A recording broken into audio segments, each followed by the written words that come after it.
rebalancing my root chakra. You're listening to the TV podcast with Tanya Sava and Vivienne Diaz. Thanks for joining us on the couch. Episode 2 was filmed on the 28th of August 2024 on Darug country and features a rift between friends. In this episode, we talk about the power of choice and share how we both left a career in health driven by a Western medical model and chose yoga as a life path. We chat about how we're destined for things and how life has a funny way of bringing us back to where we're meant to be. We hope you enjoy it. Need to rock and roll, baby. Let's do it.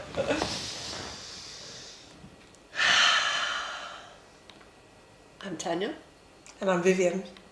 And we have no idea what we're going to talk about. Where's the first episode? It was like we're in Uluru and it was an easy segue, right, to start a conversation. But now it's just like, where do we begin? Mind you, we just had an in-depth conversation. I thought, damn it. We should have recorded it. Should have recorded it. Hence why we have created this, right? Because of the many times that we said we should have recorded it. And here we are. I had a morning yesterday where I was quite indecisive. And we're sitting here right now, having had the last half an hour together, being like, all right, what are we going to talk about? And this theme of having the right and the ability to make any decisions at any given time, and actually how difficult that is at times. Absolutely. And I think we kind of relinquish this power that we have of choosing, making choices for ourselves. And I think it's one of our greatest gifts is the power of choice, to be able to choose. And in our conversation, what was coming up about permission, having the permission. So it's okay, whichever way you kind of go. Because wherever you choose, that's where you're meant to be, in that time. Yeah, absolutely. The indecisiveness for me was quite random. Like, I'm usually pretty good at making decisions, but it was just literally having to make a decision between going to the grocery shop or going for a walk. Both of those things I was going to do that day, but wasn't sure which one I should do first and in what order. And I just was stalled. I was like, I don't know what to do. And literally drove around for like 20 minutes unnecessarily making a decision on what I should do. And in the end, I went for the walk, did the groceries later. And it wasn't that I didn't have, not have permission to do those things. I had permission to do both of those things, but just something had just tripped up in my brain and my nervous system, and I wasn't quite sure where to go and how to be. And it was hilarious. Like, I drove my daughter to school, went to drive to the shops, changed my mind, drove home, literally did a U-turn in the driveway, and then drove down to the road to go for my walk. And all of that took 20 minutes, and I should have just been down there in like 2 minutes. And I was just laughing at myself because I was like, why is this such a difficult thing for you to make a choice on? And yeah, I'm still not quite clear and quite sure on what that was and where that was coming from. But I had a kinesiology session straight after, and we did a bit of work on being indecisive. And I had a bit of a journey into something that had happened like 20 years ago. And for the first time realizing that in that moment I had a choice. And I made a choice. And of course the choice was correct because that's the choice that I made. But it was almost like I was realizing for the first time that 20-year-old version of me could have made a different choice, because I think it was the thing that was happening was unraveling quite unconsciously. And I was like, oh, actually there was a choice in that moment. Didn't realize there was a choice in that moment. I was just kind of on the trajectory of doing the thing that I was already going to do and didn't even consider that there was another option. When I was a kid, I don't know if you remember those Choose Your Adventure books. No. Right, there were these books when I was young, and they would always have a choose your adventure. So you got to choose how the story ended in the book. So it gave you an option. Which one do you want to choose? And I remember having that realization actually very young, that we're choosing our path. And I remember I used to look at the lines on my hand, and it would be that. It's like, all right, choose whichever direction you want to go. And if you make this decision, it's going to lead you down this pathway. If you make this decision, it's going to... But no, there is no wrong way. And this is the thing that I was just contemplating when you were talking about this right and wrong. You know, when we get indecisive, is there somewhere deep down inside that is always going, oh, but I don't want to choose make the wrong decision?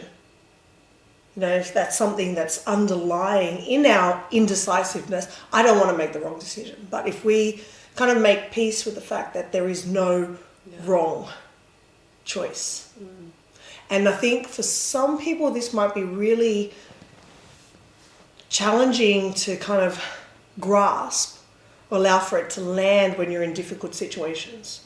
Just like, why would I choose this? You know, if I think about my own personal life experiences and the suffering that I've been in at that time, it was just like, why would I choose this? Even the concept of us choosing our parents. Yeah, this was huge for me. When I heard this the first time in a yoga class, you chose your parents. And I freaking had so much fight against it, so much resistance. Why the hell would I choose that experience that I had, because it was so traumatic and so painful for me? Why would I choose that? And with everything that I've learned throughout my life, I get it now. It makes sense to me. I wouldn't choose any other way.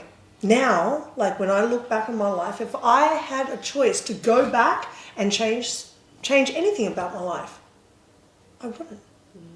Because it's gotten you to who you are and what you are today. Who I am today. Yeah. And I'm freaking so proud of who I am, in spite of all those adversities, those challenges. It showed me my true potential in life, that not to be the victim to our experiences, or let the experiences define, who we are as people, because we get to choose. We get to choose who we want to be. And we are everything. We're it all. Tell me about the choice that you made to, one, walk into a yoga class for the first time, and then the choice to become a yoga teacher. Because if you're thinking about these trajectories, and there are a gazillion ways that our life can go at any given time, and there's how many times we've had those sliding door moments where it's like just that split second different in timing, or whatever it might be, that we make a choice and we're down this path, or we didn't make a choice and we're down that path. Thinking about all of the things that you've learned about yourself, and coming to a place where you can reflect back on your childhood and your life and consider, well, I'm so glad, and I would choose that again. Like, that's a big statement, because when we hear about your story, I think people are going to find it quite difficult to understand how you could say that if they haven't done the work themselves. Let's talk a little bit about the choice to go to a yoga class and then become a teacher. Yeah, so I actually didn't attend. It wasn't a yoga class that I attended. It was a body balance class at a gym. Yeah. Same. So I had so many ailments. I had frozen shoulder, bulging disc, scoliosis, which was causing a lot of physical suffering. And the only way that I knew how to kind of help that, or try to fix my body, was get into the gym and start to be more active and take care of my body physically. And so I attended a body balance class, which is a combination of a few different modalities: Pilates, yoga, ballet. They blend it all together. And so I did this class, and there were two highlights for me from this whole class. So I didn't know what was what in the class. And there was two things that really stood out to me. One was an arm balancing posture, which we know as crow pose. And when the teacher did it, I was just sat back and I'm like, my jaw dropped to the ground. Like, what is this? Oh my God, this person's balancing on the back of their arms. And it kind of ignited this excitement within me. You know, I'm just like, I want to do that. And I obviously attempted to do it, failed. And, but it sparked something inside of me. And then the second pose, I guess, was the relaxation at the end, Shavasana. And, you know, it was really that. I lay down and it was so profound for me. I remember lying down and like, the memory of it, like reliving it, feeling it in my body when I share it. Lying there and I had what felt like, you know, a second.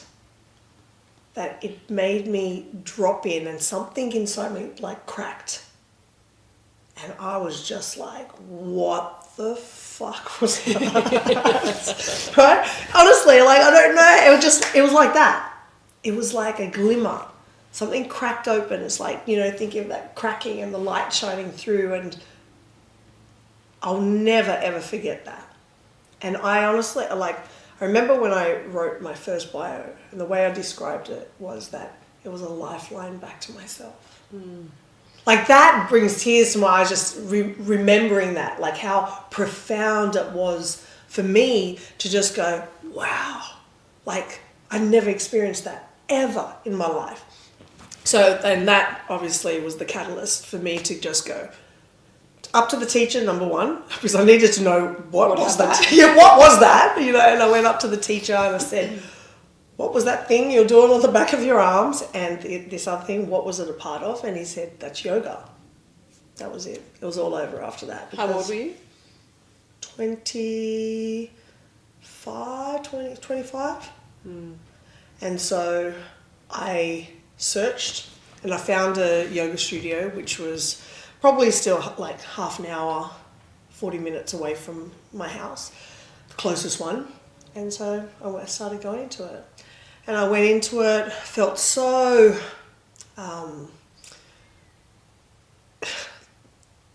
hopeless at it, you know, like, and I know, I get it, you know, I empathize with my students coming in, because it's like they come in and all these movements, you never moved your body in this way. It's hard, it's challenging. But I was very grateful that I had a very loving and supportive teacher, which I wanted to give up 20 million times. I can't do this! How many tantrums I had, right? Throwing my hands up in the air, wanting to walk out. And the breakdowns that I would have in class, you know, and then my teacher kind of, you know, consoling me and just being there and saying it's all part of the practice. And becoming a yoga teacher, it was not anything that I ever imagined. So at the time I was nursing and I was actually at a crossroads. I had finally reached this point in my nursing career where I loved nursing, but I was hitting my head against a brick wall. When it came to the system, I could only go so far to make any changes, and then it was out of my hands, out of my control. But the only thing that I ever had control over was, of course, if I want to be here doing this. And because I was starting to lose this passion that I had for it, because trying to beat the system and beating up against that, it was just too much. It was causing me more stress than anything else. And so I started yoga. I had no idea at these crossroads what to do. I'm just like, man, I've just been nursing for 10 years. What do I... Decision number one. Yeah. Where do I go from here? I'm like, I can't go back to studying. I'm too old. Like, how absurd is that statement, right? But I know that is a statement that is true for a lot of people. I'm too old to do the thing, you know, and being, you know, you're 25 years of age and it's just like... So young. Actually, I must have been older than that. I must have been 27. Yeah, it was between the 25 and 27 time frame. So anyway, I kept practicing. And then my teacher was the one that came up to me and she said, Vivienne, I'm about to run my first teacher training. So interesting. Yeah. My first teacher training program. and I was wondering if you're interested. And I laughed in her face. I laughed in her face because I was just like, me? A yoga teacher? I can't even do yoga. You know, like I had so many ailments. Downward dog I could hold for, 3 seconds and then I'm down on my knees in child's pose. And yeah, she turned around and she goes, no, I see potential in you. I obviously didn't see it in myself. And so I came up with every excuse under the sun. Every excuse. And she came back with an answer. Financially, how was I going to afford it? We'll do a payment plan. I don't have the time. When am I going to get here? She goes, well, what day suits you? And I'm just like, all right. How much can I can stop and actually step back and go, wow, things are unfolding right before me right now and lining up. Or, again, I can choose to just walk away from the whole thing, dismiss it. It's nothing, but I did. I went, no, things are unfolding here. Maybe this is what I'm meant to do, right? And it was the best decision I ever made by saying yes to that training. To say yes, not knowing, as I said, I couldn't even do the asana practice of yoga, but having the support of someone that sees something in you. One of the things I love about being a teacher is being students' cheerleaders, helping them to break through the limitations of their own mind, the stories that they hold on that keep them small, hold them back. And I love being that cheerleader. And I got that from my teacher, who showed so much support and so much love and encouragement, going, you can do it. And that's what we need sometimes in life, it's just like when things are hard, just one person that's, on your side there supporting you. So that is how I ended up taking this new path, which was, again, the catalyst to the greatest change in my life and, giving me so many skills to deal with life, to help me discover who it is that I am. And just when I think that I've discovered who I am, there's fucking more. Well, there's new decisions to be made. And that's interesting because this has actually been very much a theme in my life recently. It's just like, I'm everything. Everything in my post that I've been putting, this is who I am. Not scared of judgment, there's no shame, there's no guilt around any of it. Take it or leave it. I'm all good with whatever your choices are. Whatever you, and I put this in a post, whatever you think I am. Right? Because I can be whoever I want to be. Whatever, and I choose, coming from such suffering in life and making these decisions along the way, every day through the path of yoga, what it's taught me is that I wake up and I choose who I want to be. Choose. No matter what is happening in my life, the experiences that I am having. Again, a lot of people allow those experiences to define them. Yeah. Someone hurt you. Well, then you go and be a fucking asshole back. And that's just like, again, how does that serve anything? And so when I'm making decisions, people do shitty things. People hurt me and do, as I said, it's out of my control what somebody else does. But what I do, how I choose to be and show up, that's going to determine who I am as a person. So if I choose to be a bitch, I choose to be a bitch. But that's not where I'm at. I don't choose that kind of lifestyle anymore. It's not who I want to be. I want to be remembered for the impact that I, leave in someone's life in a positive way. And they say that, when we die, it's not about the things that you attained in life. Do you think that people are going to remember you for having the squillions of dollars in your bank account and the trillions of cars or what, all the things?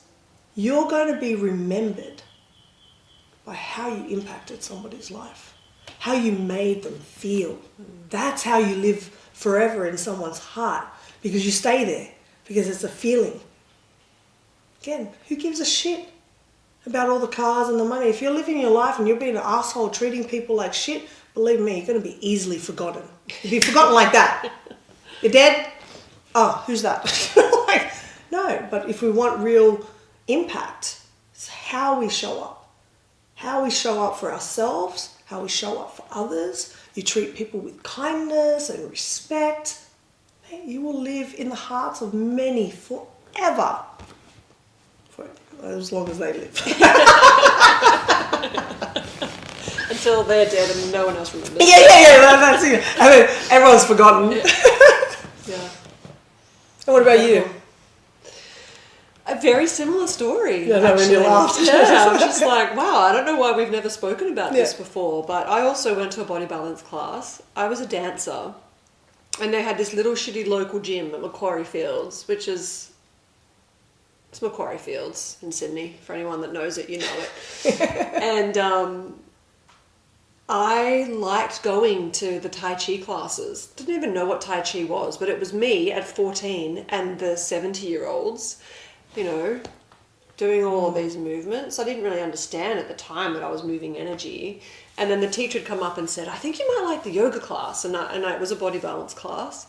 And the same thing, I was in downward facing dog and I'm like, what are they saying? And I'm listening to this language, I'm like, what are they saying? It was so unfamiliar, but in some way I felt like I knew it.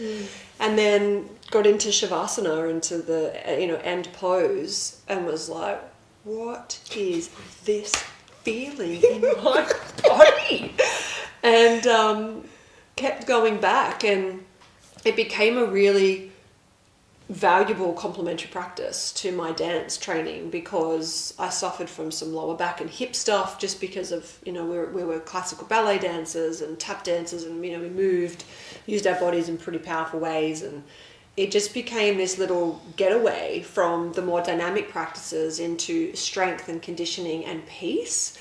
And so I sort of stepped into it on and off for many, many, many years. And then in 2014, I went to a yoga class, literally just down the road from where I'm living now. And it was the very first class, and I was super flexible because I was a dancer.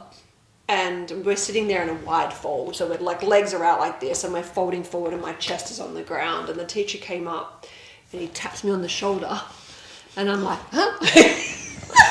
And he goes, I'm doing a teacher training. It starts in April. You should be in it. And I was like, oh, okay. And I was an occupational therapist, so in health. And in a working as a catastrophic injury manager, so working in the private sector for work cover, working with people with severe brain injuries, severe spinal cord injuries, like high-level spinal cord injuries, high-level amputations, pretty catastrophic injury. Often more, like 90% of them were through the workplace injury. And it gave me a lot of freedom financially and availability to my daughter as a single mum. And I was like, oh. And I was remembering myself as that 14-year-old laying on the ground being like, what is this in my body? And in that very first class, I thought to myself, I want to be a yoga teacher, because it was just so beautiful. And then the immediate thought that came after was, you could never learn that language. And so when James came up to me and said, I want you to be in my teacher training, his ego was speaking directly to my ego, and I was like, oh yes, I could be a yoga teacher. And then I started contemplating, like, could I do this? And it completely changed my life, because I went on that journey of becoming a teacher. That led into me leaving my career as an occupational therapist, because I was so burnt out.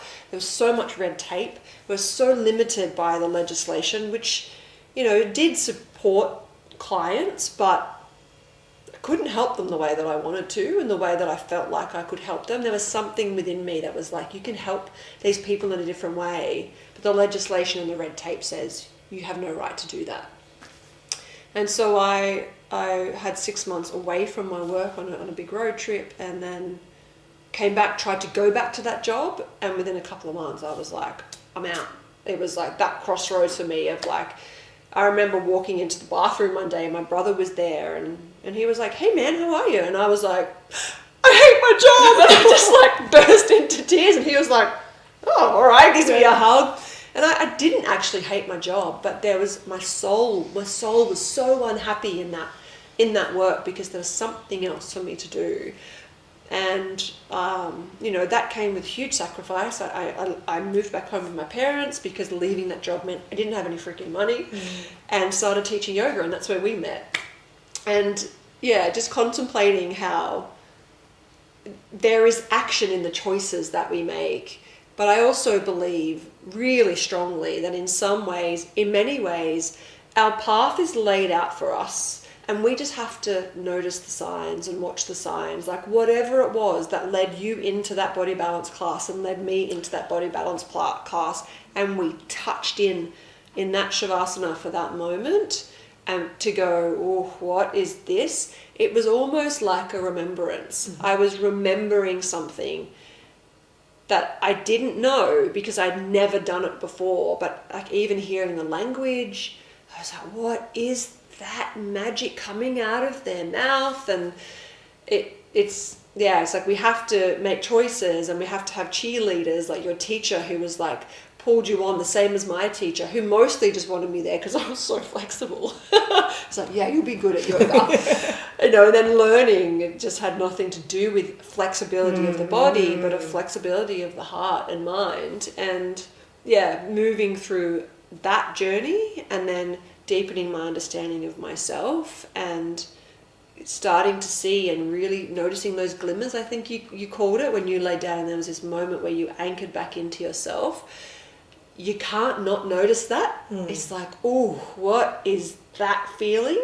And then you're just hungry for more. And anyone who notices it and then shuts it down and goes away, often it's a fear state, or it's because it is powerful.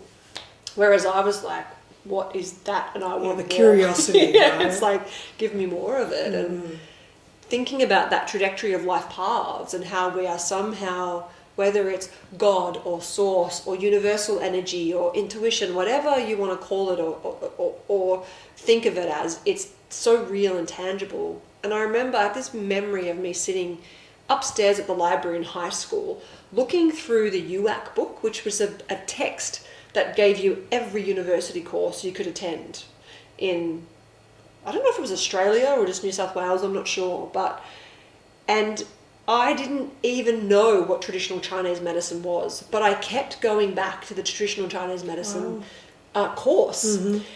But there was something in me that said, you can't do that, it's a bit woo-woo. This TCM course, becoming an acupuncturist, it wasn't, we're going back 25 years ago, it wasn't really a big modality of health, very alternative.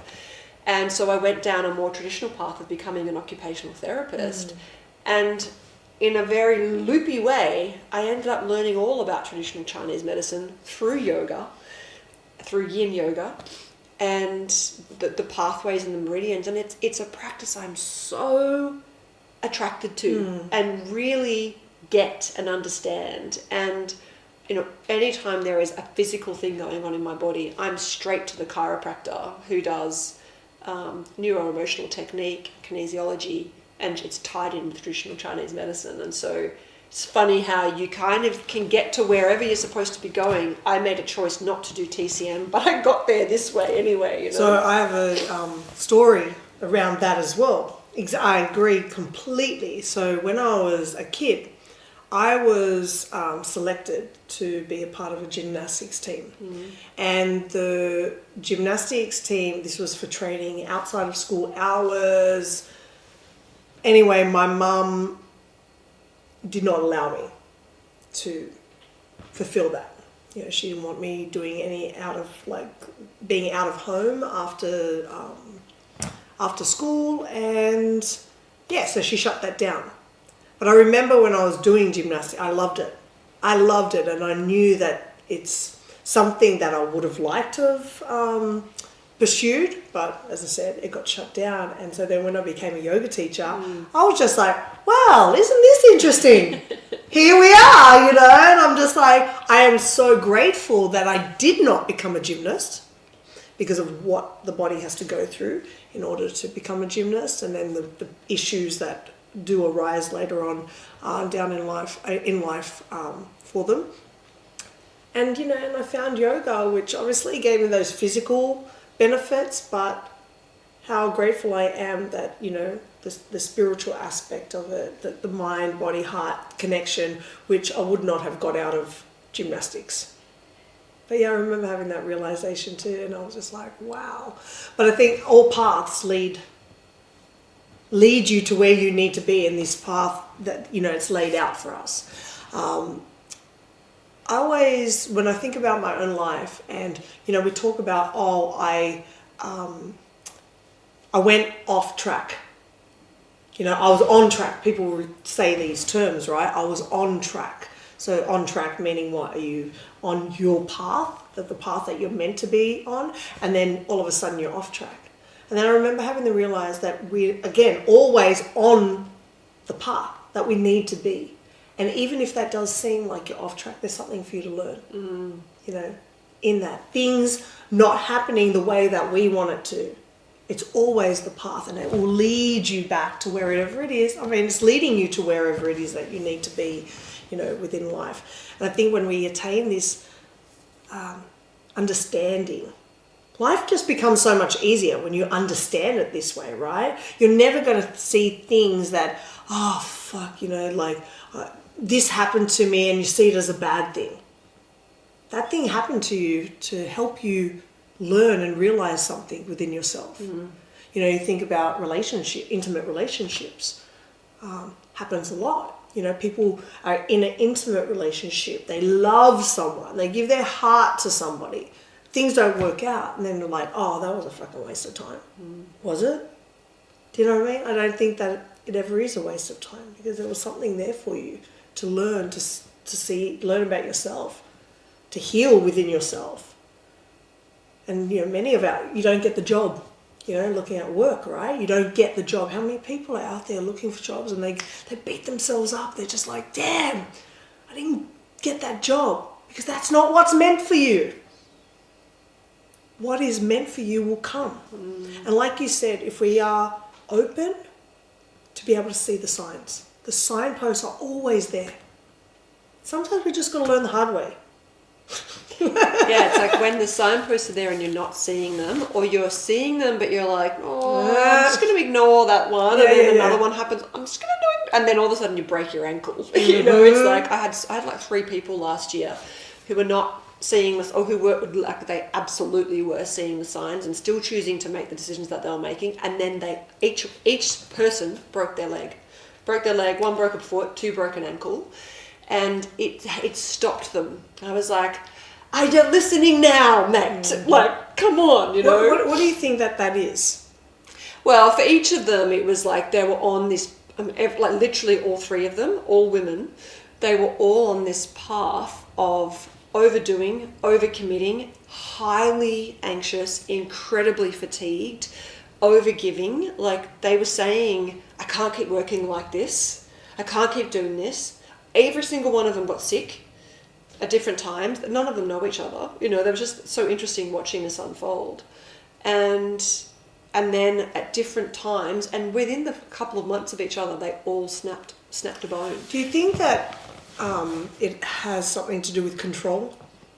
I think some people are just a little bit on the hamster wheel, and they know they need to get off it, but it's going so fast that it's like, they're like, should I go now? Should I go now? Should I go now? Or just the conditioning into, some of them are like high profile in their work and main breadwinners for their families. And so making a choice to step off comes with huge ramifications. So for them, it wasn't necessarily around control, but it's not to say that that's not the case for other people. But the breakages were literally to sit them on their ass. They couldn't go to work because they couldn't drive. They couldn't show up for their family. Other people had to chip in, and I'm like, are you paying attention now? Like, this is where the universe intervenes. It's just like, you're not listening. Yeah. I've given you all this opportunity to make the changes that are necessary. You're not doing. That's why I asked you about the control, because it's like people want to be in control of everything, all the things. the people in their lives, the things that they do, the plan that they have, you know. So if we're looking at paths, right, and that there's a path that is laid out for us, you know, by, you know, some greater force. But we come here with this power to choose. Choose your own adventure, you know, choose the things that you want. But sometimes I think in that choice, like the control comes, I want it my way. And I've got to do it my way, and it's got to look a certain way. And if it doesn't look that way, you know, so then things happen that are going to, well, you don't listen. You've got to relinquish the control. Like, it's great to have a plan, right? A plan, a direction for your life, goals, and all of those things.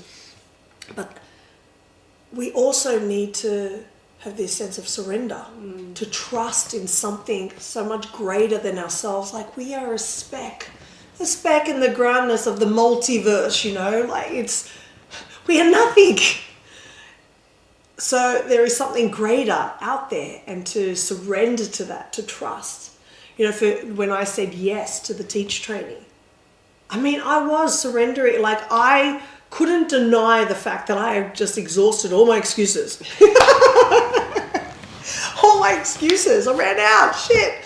And it was like, all right, what do we do with this? You know, it's like there's something there. You've been asking the question, when am I going to see that I asked the question, what am I going to do? And now it's presented right in front of you. It's just laid out. Now you just have to say yes to it, and you have to trust. Trust that is where you're meant to be. Yeah, and I think sometimes two things that you were talking about before about being on track. Sometimes the path that you're on isn't your path, and it's driven by the conditions of your life, of other people's wants and needs for themselves as well as you, especially like parents making choices about where you can and can't go to gymnastics, for example, or just, you know, being on that hamster wheel and all of a sudden ending up being in a particular job that you don't really hate, but you don't even realize you don't like it because it's just what you were always designed to do, take on a family business or something like that as an example. And so one, it's recognizing if the path that you're on is your sole purpose path, or if it's somebody else's, and then it's really difficult to get off that path when it really doesn't belong to you because you have other people's expectations and wants and needs in your ear. But I think that is the path for a lot of people too, to realize that, right? Yeah, of course. And you have to get to a place of such suffering, you know, to want to make a change, that you cannot handle the amount of stress or whatever it's bringing to your life in a negative way, to go, I'm sick of this, right? Now I have to, if you are living your life based on other people's opinions, and it happens a lot, that you have to get so sick of it and end up in such a place of suffering to then realize and go, you know what? Screw this. I'm going to now, like, you know, and that's the lesson, right? To be able to stand up for yourself, reclaim your power. Because I think that when we're living the life of others, based on others' opinions, we're not living our life. The biggest regret on the deathbed for so many people is they didn't live their life the way that they wanted to live it. Yeah. Honestly, they've done studies on it. I was a nurse. I sat on the bedside of people taking their last breath. I heard it with my own ears. They wish that they had lived their life the way that they wanted, not based on somebody else's opinion, because you're never then living your life, right? It's never your life. It's somebody else's life. So, yeah, people have to get to this place of suffering. But that's the path, right? That's their pathway to awakening. I mean, that's all you can ever hope, that people come to that realization. Unfortunately, it is not the path for many people. I think we touched on it, had a conversation around this in regards to just levels of consciousness, right? There's all these levels of awareness that people have. And especially when we choose to go on this spiritual path and start, you know, or walk the path of awakening and having realizations, that we want everyone to experience it. Yeah, we want everyone to go ahead and realize that they are so much more than what they are. something that I came to realize is that it is not the path for everyone. Because that's their path, right? That's their path in this lifetime, is that they are moving through, that level of awareness, and that is what their existence is going to be all about. So some people never experience that glimmer, or touching into that ever. And that's okay. Do we wish for the world to be a better place and people to be free from suffering? Absolutely. Is it possible? Absolutely. But I think that, it takes away, I used to get very upset and frustrated with people. Come on, just wake up! And now I just have more peace around it. Just go, that's just where they're at. It's not acceptance, right? Acceptance. Yeah. That whatever our path is, it's not everyone else's path. I had a really interesting and amazing experience on one of the retreats that I ran. A yoga student brought her mum along, and because she was just desperate for her mother to touch into this sublime state of presence and awareness and acceptance and love, and it was almost like she was shaking her mum, like, come on, you've got to get it. And so, this mother came on this yoga retreat, has never done yoga before, and the best intentions, of course, and if you're listening, I love you. There's best intentions to have her mother experience just the love and that pleasure state and just that beauty that yoga can bring. And the mum just was not picking up what she was putting down. And there was quite a few times where I had to say to the mum, like, it is okay if you don't want to come to yoga in the morning. It just wasn't for her. Mm. And then it was like weeks and weeks, maybe even months later, the retreats happened. I've seen my student many times. And then I think I was either running an event, it might have been like a yin event, or it might have just been a class, I can't remember. But they both walk in and she's like, finally got my mum to come to the studio. And her mum's like, hi, sorry, I haven't been here. And at the end of the class, I walked up to the mum and I put my hands on her shoulders and I said, if you never, ever come back here ever again, it is okay. Actually, I don't ever want to see you here ever again. And she just looked at me and she smiled and she was like, okay, thank you. Yeah. And I looked at my friend, my yoga student, and I said, it's not for her. You've just got to let it go. It's like the intention is so pure because we know how wonderful and expansive and opportunistic and beautiful the path of yoga is and can be. But it's not for everyone. Absolutely. And we just get so excited. We're like rallying the troops, and then we're just missing some of the deeper essences of the practice of just meeting people where they're at and accepting that that's not necessarily for them. And you can't drag people by the ankles. People choose to come because they see the change in you. Absolutely. Not because you're telling them, I'm a better person, yoga's done this, I'm more flexible, la, la, la. It's like, no, you just transition into someone and something different, hopefully better, and people see that and then they go, oh, what's this thing that you've been doing? Mm-hmm. And then they come along of their own volition and not because they've been dragged kicking and screaming literally to another country to come along for these experiences, I was guilty of that, when and any yogi out there knows this path, because I think we all take it, right? When it starts to have a positive impact on our lives, we go and share it with all our loved ones, and it's just like, you gotta do yoga, come and do yoga, like the excitement's there. And yeah, you might be able to rope a couple of people in, but then you realize, again, you might have to drag some people along. It comes with a little bit more resistance, but they come because they love you.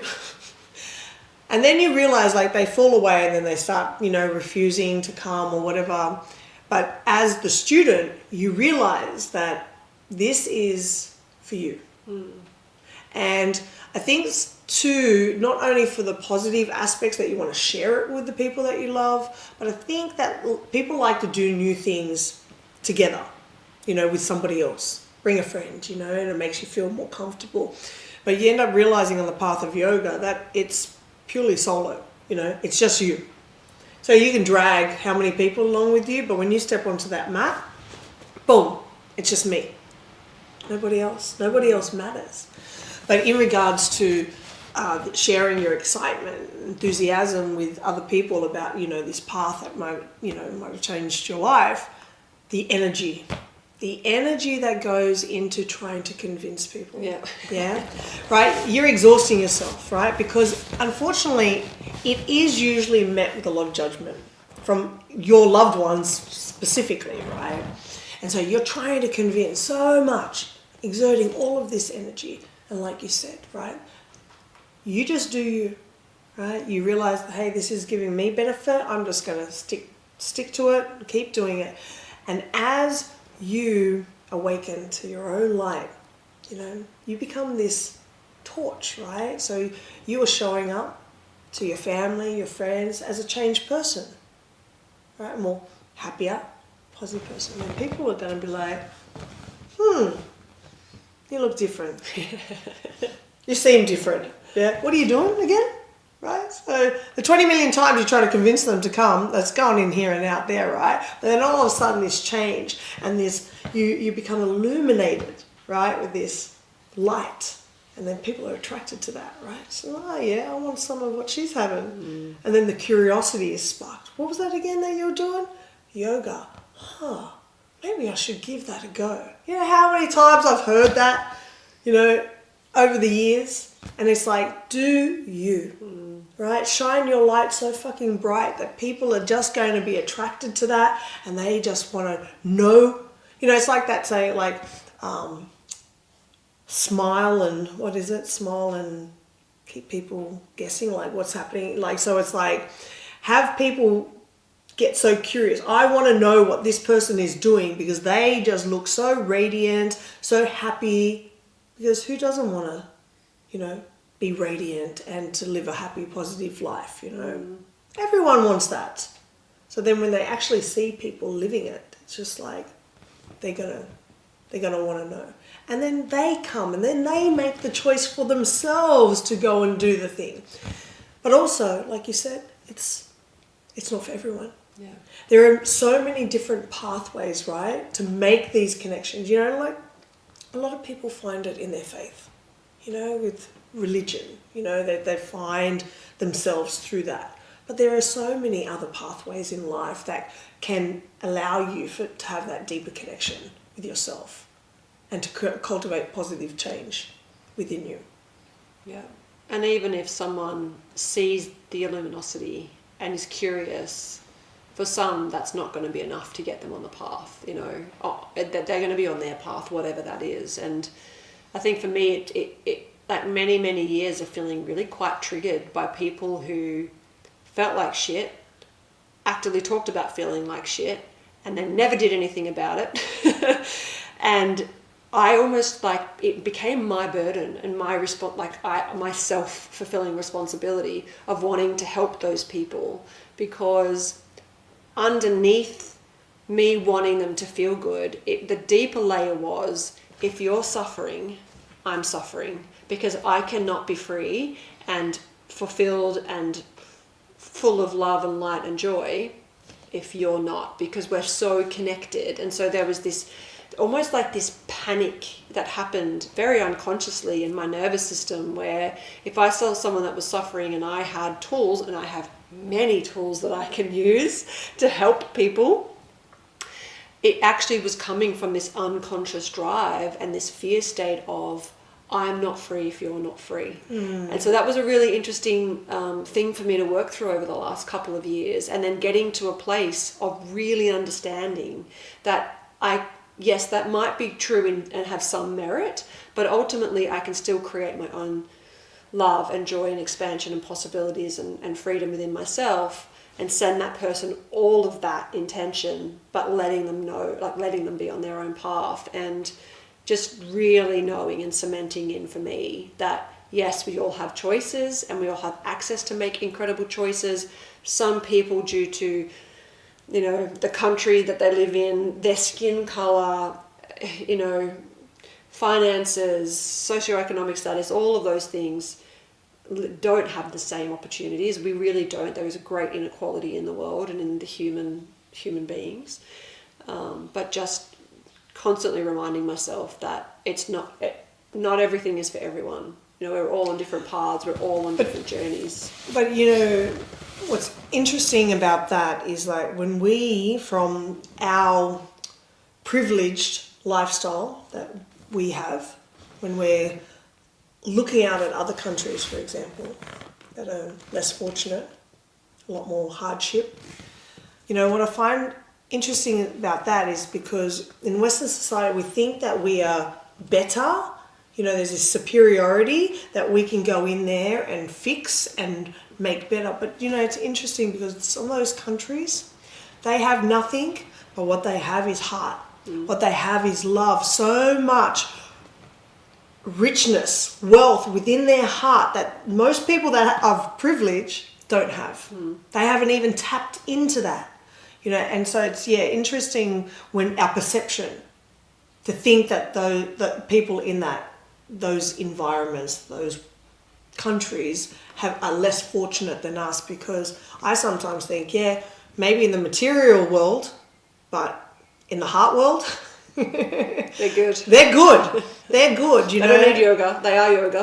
Absolutely, the living the essence of what yoga is, which I find very humbling and so beautiful.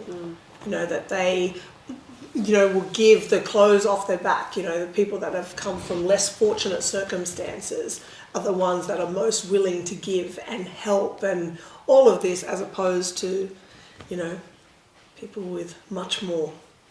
You see them all the time. There are a couple of pretty incredible accounts on social media where someone will pretend they don't have money. You know, they'll walk up to someone who is sitting on the ground homeless with a cup with a couple of dollars in it, and they'll walk up and say, "Oh man, you know, could you spare me $1? I just need to catch a bus or something." And this person who is homeless and poor gives the person $1, and then that person's like, "Actually, here's $5,000." You know, I'm like, I actually just love those reels and that content on social media, because it does show you that, you know, how often do you walk past someone who has all of the perceived riches and it's like, "I'm not giving you my $1. Yeah, absolutely. You know, they look down on you. Like, I mean, you will see it in those videos. They literally look at people with disgust, such judgment, and it's like, wow, that's another human being, you know. But as I said, the people that are less fortunate, I think maybe because they've known that kind of suffering, you know,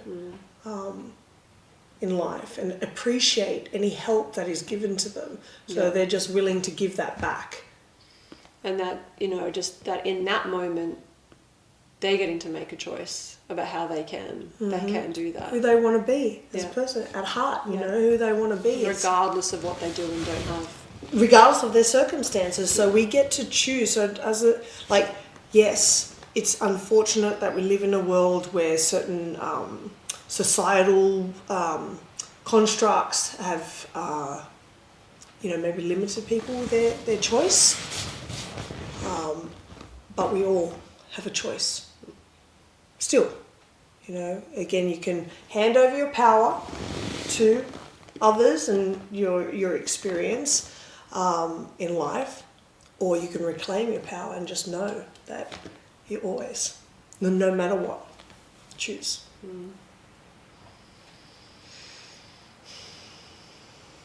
The greatest power that we'll ever possess. Power of choice. And, you know, there are times where we're going to be stalled, like I was yesterday, just like, fizzing out around choosing a walk or grocery shopping. Like, so dumb. You needed to do that dance. You need to go around the roundabout a few times.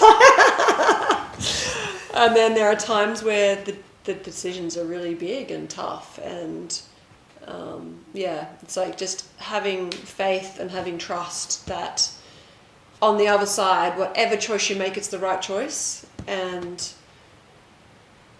just really being in the experience of knowing that at any time you can change your mind. Absolutely. Yeah. Nothing's set in stone. No. Nothing, and I think that is, for a lot of people, they make a decision, it's just like, oh shit. I made this choice now, I can't back out of it. No. We have the prerogative to change our minds. Yeah. Well, should we wrap it up? We should wrap it up. So proud of us. 1 hour. Yay. Thanks for listening. Thank you for joining us. See you next time. Namaste. Namaste.